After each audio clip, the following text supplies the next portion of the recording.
Hello everyone, আমি সঙ্গীতা। আমার YouTube চ্যানেলে আপনাদের স্বাগত। আজকে বানাচ্ছি পমফ্রেট মাছের রেসিপি।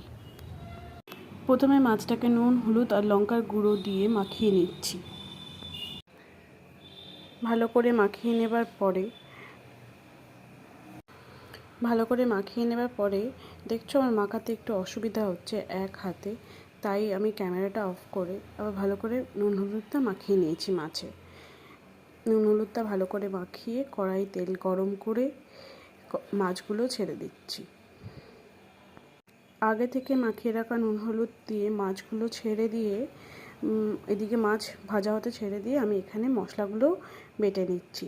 আদা, রসুন, কাঁচা লঙ্কা, পেঁয়াজ এগুলো সব একসঙ্গে মিক্সিং জারে দিয়ে ভালো করে মিক্সচার মেশিনে মশলাটা পেস্ট করে নিয়ে আসছি।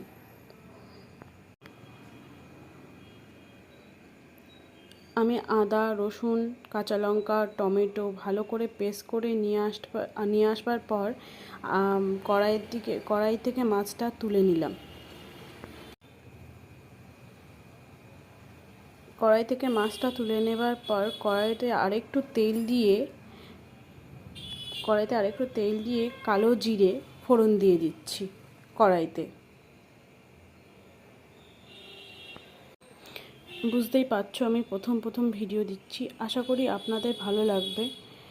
ভিডিওটি ভালো লাগলে একটা লাইক, একটা সাবস্ক্রাইব করে দেবেন।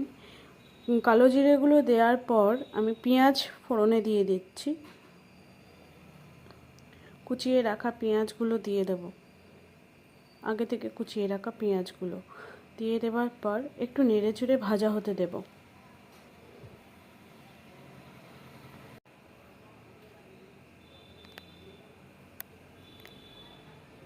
ভাজা হয়ে গেলে আগে থেকে বেটে রাখা যে মশলাটা মিক্সচার মেশিনে বেটে রেখেছিলাম সেই মশলাটাও কড়াইতে দিয়ে দেব।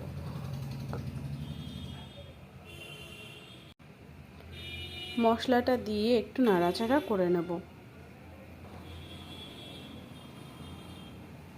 করে একটু মশলাটা যেই জলটা মশলাটা যখন শুকিয়ে আসবে তখন একটু জল দিয়ে দেব। মশলাটা শুকিয়ে ভালো করে কষে নিচ্ছি। কষে নেবার পরে একটু জল অ্যাড করে দেবো, তাতে মশলাটা কড়াইতে একদম লেগে না যায়।